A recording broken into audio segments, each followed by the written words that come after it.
I'm joined by Michael Nicholson, the former ITN war correspondent and was at the US Embassy in Saigon when it fell. So talk about war memories. This is a very personal experience for you, isn't it, Michael? Well, especially surrounded by all this. I mean, so much of this we filmed. I mean, King Fook, the little lady, the little girl there running in front of the tank, and we actually filmed that. Well, why was this called the first real TV war? How did coverage really develop? You know, Vietnam, unlike any other war, I think, before or since, for the international press as well as the American press, the difference was censorship. There was none in Vietnam. Every other war that I've ever covered, there's always been somebody at your shoulder telling you what to write, what not to write, what to film, what not to film.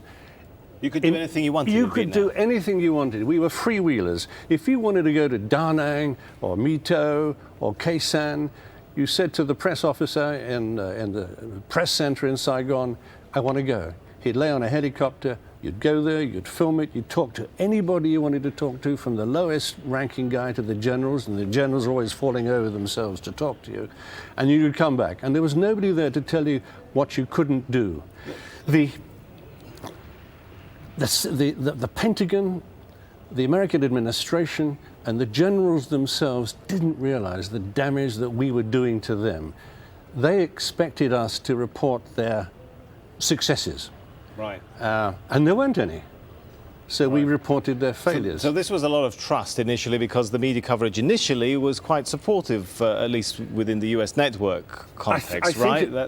I think in the beginning, when most of the Americans thought they could win this war, and the generals did too. After all, I mean, they had the mightiest war machine in the world.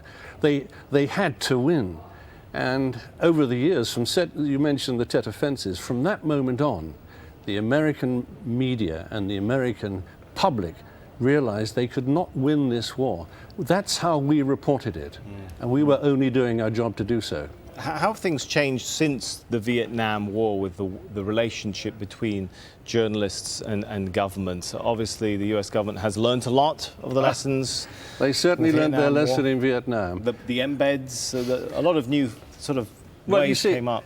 Embedded is one of these odd little names that's been invented to cover up what it is, and that is censorship. Nowadays, embedded means you go with the military, you see what they want you to see, you report only what they will let you report, and that's called embedding. It's supposed to be a cooperation, it's nothing of the kind. So after Vietnam, the Americans realized you could not give a freewheeling press open access, non-censorship. They learnt their lesson, and I covered the Falklands War for ITN. We had the most severe censorship. Every government after Vietnam realized you can't have us freewheeling around, doing what we want to do, reporting as we see it. Right. Do you think journalists have always learned the lessons that, journalists like you learned during the Vietnam War, and have remained critical enough? Some would say, look at how the press generally failed the public during the Iraq War. Well, I didn't. That's an open debate altogether, there, isn't it? It is, isn't it? I'm just wondering, what's your personal reflections, perhaps when you watch what other journalists are doing? Are we always living up to our responsibilities in war coverage? No, I don't think we always are. Of course we can't. I mean, war is a changing scenario. I mean, just look around this room. War is changing every minute you're there. You'd expect me to defend the press, wouldn't you? Mm-hmm. And I think 90% of the time we do our damnedest to tell the truth.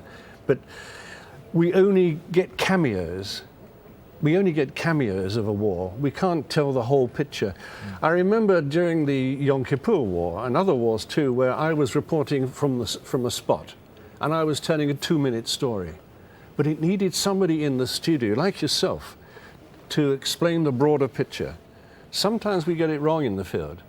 And it's up to people like you to kind of even it out a bit. Now, I think we do our damnedest to get it right.